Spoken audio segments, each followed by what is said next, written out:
Assalamualaikum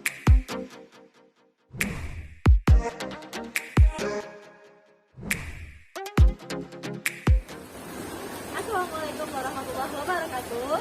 Bersama para panjang Kasadonyo, ahlan wa sahlan di Masjid Asasi Sigando, Kota Padang Panjang. Padang Panjang merupakan salah satu kota dari 7 kota yang berada di Provinsi Sumatera Barat. Kota dengan julukan Serambi Mekah ini memiliki luas wilayah 23 km persegi. Dengan populasi penduduk pada tahun 2020 adalah 54.421 jiwa.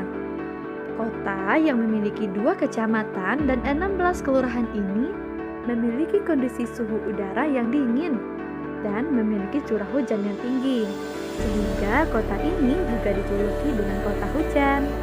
Kota ini berada di ketinggian 650 sampai 850 mdpl dengan suhu maksimum 26,1 derajat Celcius dan yang minimumnya bisa mencapai 17 derajat Celcius.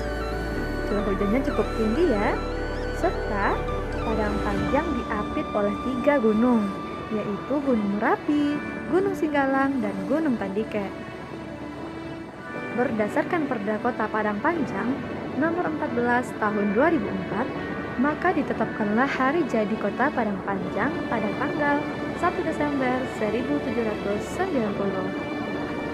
Nah, selain itu, Padang Panjang juga dibagi menjadi 4 wilayah administratif, yaitunya Resort Gunung, Resort Larenan Panjang, Resort Pasar, dan Resort Bukit Surungan. Dari kota kecil ini banyak terlahir tokoh-tokoh pergerakan nasional yang terkenal seperti Buya Hamka, Rahmah El Yunusiah, Rasuna Said, Khatib Sulaiman, dan masih banyak nama lainnya. Di kota kecil ini banyak terdapat peninggalan-peninggalan sejarah yang akan menjadi bukti dari awal terbentuknya kota ini. Banyak tempat-tempat bersejarah di kota ini, contohnya Pusat Dokumentasi, Informasi, dan Kebudayaan Minangkabau atau PDIKM, Dunia Putri, Masjid Selama, dan juga yang paling spesial adalah Masjid Asasi Sigando. Masjid Asasi adalah masjid yang tertua di Padang Panjang.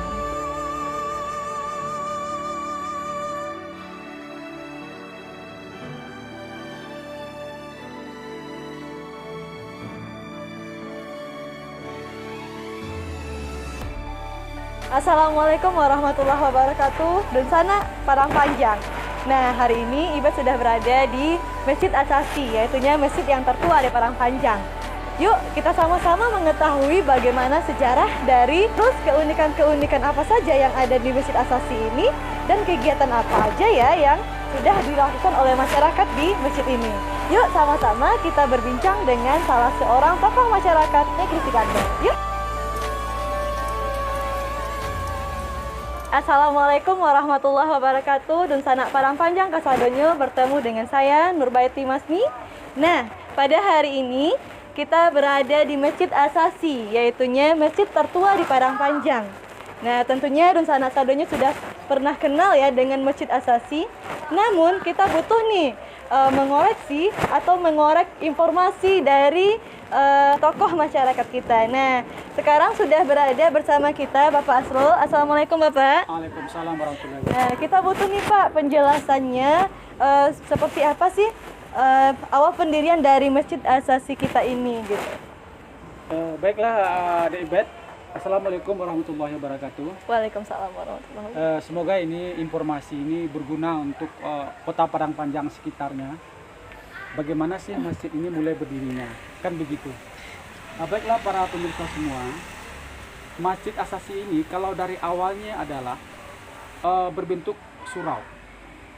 Berbentuk surau ya Pak ya? Jadi surau ini sejak abad 14 sudah ada. Jadi kemudian surau bernama Surau Gadang. Jadi Surau Gadang ini adalah merupakan pemilikan adalah Angku Datuk Kayu. Jadi kalau kita kaji, surau itu adalah tempat penyembahan. Kalau bahasa Minang sekarang dijadikan tempat peribadatan. Peribadatan gitu ya. Nah, kalau bahasa surau adalah bahasa dari Indi.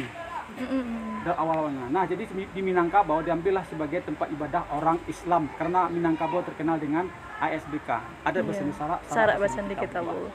Nah, dari Surau Gadang, Mm-mm. karena perkembangan Islam begitu pesatnya untuk daerah Sumatera Barat, khususnya Padang Panjang, dan secara spesifiknya adalah 4 koto. 4 koto. Yang mana itu 4 koto? Adalah Gunung, Paninjauan, Jauh, Tambangan. Nah, di saat itu perkembangan Islam di abad itu sangat pesat. Mm-mm. Nah, makanya Surau Gadang ini karena perkembangan Islam khususnya di 4 koto tadi itu, sepakatlah para orang penghuni nagari itu untuk mendirikan masjid. Jadi berawal dari yang 4 ini ya Pak ya? Ya, nah dari itu maka Angku Datuk Kayu dengan perkembangan Islam tadi itu dibahkalah suraunya ini menjadi masjid. Jadi diwakafkan. Ya, Diwakafkan didirikan masjid. Mm-mm. Nah, maka setelah bergotong royong masyarakat ini memang berdirilah masjid.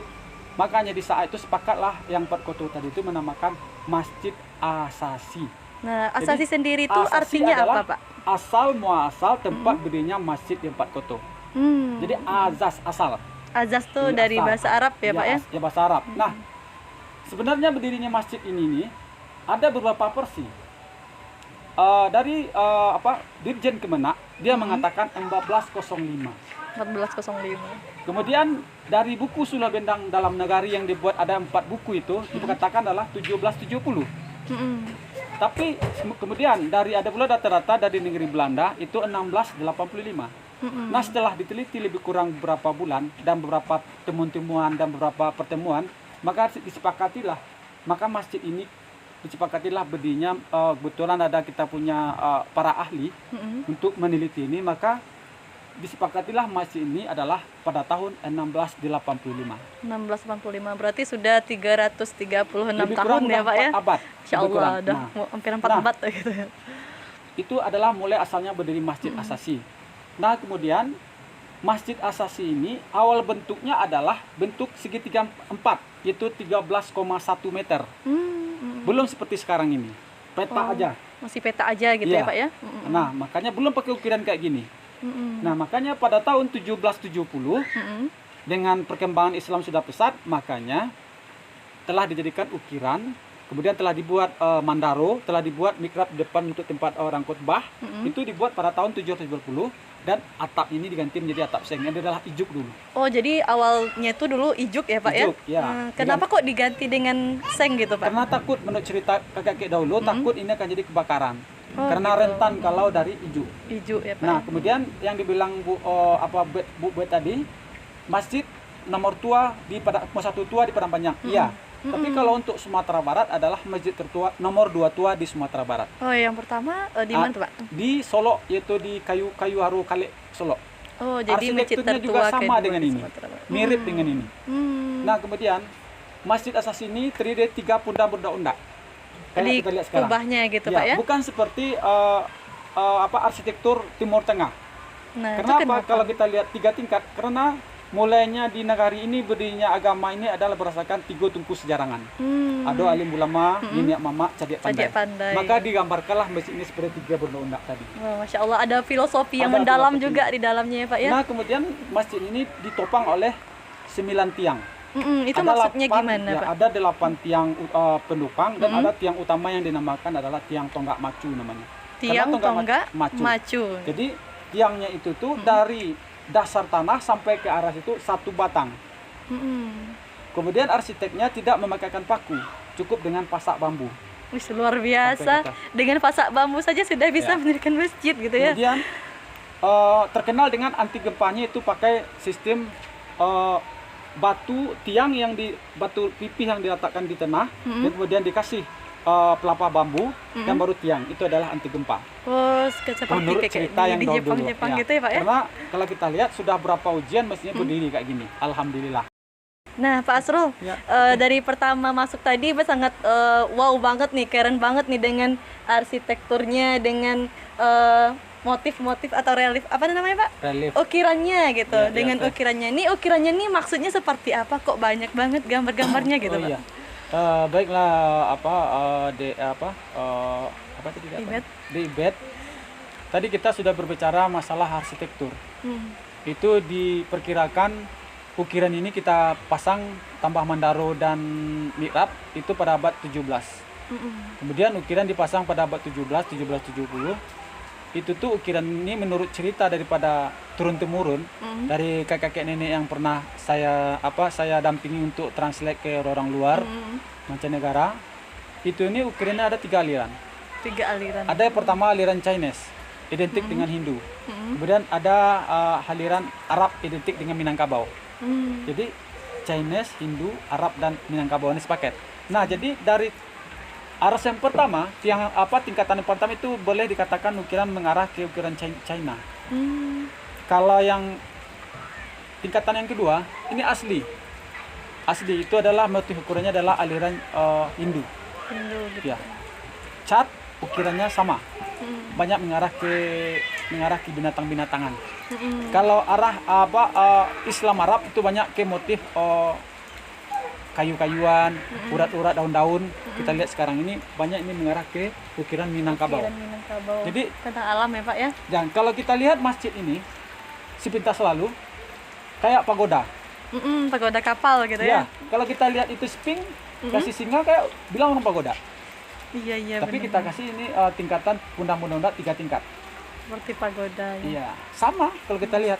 Nah, maka tercetuslah itu ada aliran-aliran 3 aliran tadi. Dan kemudian kita juga di masjid ini ukirannya masih tetap ukiran asli walaupun sudah beberapa kali dilakukan perbaikan. Apalagi masjid ini telah menjadi sebuah situs purbakala. Kita tidak boleh keluar dari barang yang asli. Walaupun diperbaiki tapi tetap asli. Tetap aslinya gitu ya Pak. Oke lah, tadi kita udah mengarah ke arsitektur. Iya, arsitekturnya. Nah, sekarang Ibu mau tanya nih Pak. Pendiri-pendirinya itu kalau boleh tahu nama-namanya siapa-siapa aja sih Pak gitu. Nah, sampai sekarang pendiri itu tuh kalau secara spesifik yang kita dapati itu tidak kita dapati. Karena apa? Untuk mendiri masjid kan ini sifatnya adalah gotong royong dari orang sampai kota tadi. Tapi salah seorang juga ada pendiri juga. Ini silahnya gini, kalau pengurusan masjid ini secara struktural, kita pun waktu itu telah mengobok-obok arsip lama. Itu pengurusan pertama itu dibentuk pada 1770. Walaupun masjid ini telah berdiri pada abad 16. Tapi yang secara terorganisir katanya kita dari arsip yang lama itu 1770. 1770 gitu. Tapi nama-nama itu tidak ketemu lagi sama kita. Tapi nama-namanya ada gitu. Jadi kalau kita lihat di story itu kan boleh dikatakan dah abad 19-an. Udah baru gitu ya Pak ya. Kalau abad yang lama ada, tapi nggak ketemu lagi sama kita. Karena kita bersama obok-obok, jadi entah kebakar, entah apa gitu kan. Nah, jadi intinya tadi mulai awalnya pendirian masjidnya adalah sifatnya adalah gotong royong. Gotong royong dan yang sesuai dengan Minangkabau, jadi orang Minang suka bergotong royong ya Pak ya. Nah, ini bahan-bahannya sendiri itu diambil dari mana dulu sama orang yang pendiri-pendirinya Pak? Kalau menurut cerita dari kakek-kakek kita dahulu, bahan-bahan ini diambil dari rimbo kayu putih. Rimbo kayu putih. Rimbo kayu putih itu adalah antara 7 bukit arah jalan ke Padang. Melalui bukit-bukit yang ada mulai dari Tambangan, terus bawah itu kalau kita kata orang tua-tua dahulu 7 bukit 7 lurah, baru kita nyampe di kayu tanam. Masya Allah, mendaki 7 bukit, menurun 7 lurah. Di sanalah bahan-bahan diambil dahulu. Luar biasa. Dan juga kayunya ini namanya kayu madang. Kayu madang diambil di rimbo kayu putih tadi. Dari berdasarkan kalau kita bercerita secara real begitulah. Tapi kalau kita bercerita secara nggak masuk di akal juga ada. Tapi bagaimanapun itu kita terima. Iya benar-benar. Ada juga yang cerita gotong royong itu nggak masuk di akal, pengangkatan kayu. Kalau jauh orang dulu gitu kan nggak tahu kita. Orang dulu mah luar biasa kita gitu ya. ngomong-ngomong yang bersifat ada pula tempatnya nggak masuk di akal kan. Yang magis-magisnya gitu Pak ya. Ada. Nah, walaupun udah masuk 4 abad ya Pak ya, udah mau 4 abad tapi masih tetap kokoh gitu ya. Alhamdulillah, masjid ini sampai saat sekarang adalah tempat beribadahnya khususnya orang Nagari Gunung. Kemudian Sigando khusus, dan kemudian merupakan tempat mempraktekkan ilmunya bagi anak kita talib. Karena apa? Talib dengan masjid adalah 2 dengan 1 sama 2. Ilmu yang dia pelajari di pesantren Talib Gunung itu tuh langsung diaplikasikan di masjid. Dia dipakai jadi imam, dia dipakai jadi mubalik. Memang anak-anak tuh langsung kami berdayakan Oh, langsung diberdayakan anak-anak tawalibnya. Walaupun di sini, kami gitu. itu bisa kami juga untuk ceramah bisa, kami bisa untuk jadi imam bisa, tapi karena anak kita suruh dia berani untuk ke depan untuk jadi imam, jadi mubalik, kemudian wirid-wirid. Wirid-wirid gitu. Nah, itulah kegunaan masjid kita ini. Dan kemudian kegunaan selain ibadah, Masjid Asasi ini di gunung khususnya adalah tempat bertemunya para muinya gunung. Muinya gunung. Kalau di sini istilahnya, kalau di gunung namanya adalah Tuanku Ampek Jurai.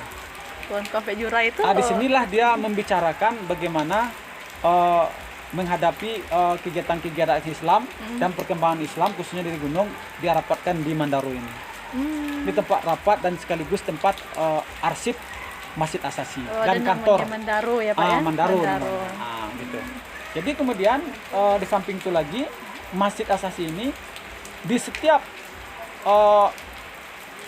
kepala adat atau kepala suku yang meninggal, untuk penobatan dia adalah di sini. Oh, jadi untuk penobatan kepala suku yang meninggal Malewan juga. Galanyo adalah Gala, di ya? sini. Secara adat dan penobatan. Pokoknya suku di gunung yang meninggal angko datuknya kemudian di angke angko pengulunya adalah di sini. Kemang Tikar sampai Taburai di situ. Oh, jadi gitu intinya Pak ya. Nggak cuma untuk ibadah aja, Iya. tetapi untuk adat pun, kegiatan adat pun juga di Iya. sini gitu. Iya. Untuk pembelajaran pun anak-anak tawalib pun diwiridkan di sini gitu Pak Iya, ya. iya. Diminta untuk wirid di sini. Dan sejarahnya yang sangat luar biasa juga Masjid Asasi ini. Nah, mungkin demikian dulu Pak. Terima kasih atas Dan waktunya kita dari Pak tambahin lagi Asrul. satu. Iya Pak Asrul. Kemudian dengan adanya aset kami yang seperti itu, dengan adanya perpaduan antara agama dan adat, makanya kampung kita ini kita namakan adalah Kampung Budaya dan Religi.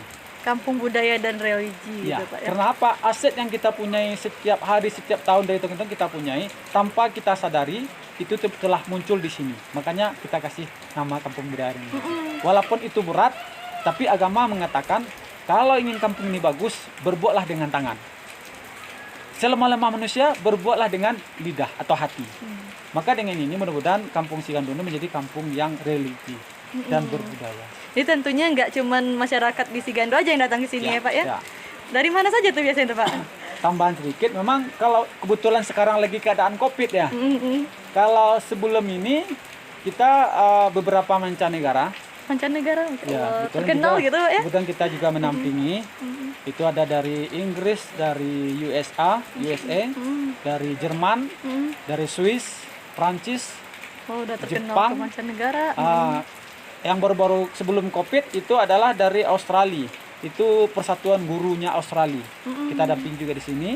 Kemudian tamu kerajaan dari negeri Sembilan, beberapa kali dari Malaysia. Dari Malaysia. Nggak salah sebelum COVID ada sekitar 4 kali lah tamu. Langsung nginap di sini. Kami juga punya surau-surau yang kami inap untuk orang tamu-tamu itu. Masya Allah, Jadi lengkap sudah gitu ya Pak ya? jadi kita sajikanlah bagaimana tradisi di sini, dan secara agamaisnya lihatlah inilah kami. Masya Allah. Wah, luar biasa banget nih Pak, Masjid Asasi ini. Walaupun orang Parangpanjang tapi baru pertama kali, dan pertama kali kesini wow juga banget gitu Pak. Masya Allah. Syukran Pak atas kesempatannya. Semoga dapat bermanfaat untuk kita dan para pemirsa di rumah dan sanak kasadonya di Parangpanjang. Nah, demikianlah wawancara saya dengan Bapak Asrul. Terima kasih. Assalamualaikum warahmatullahi wabarakatuh.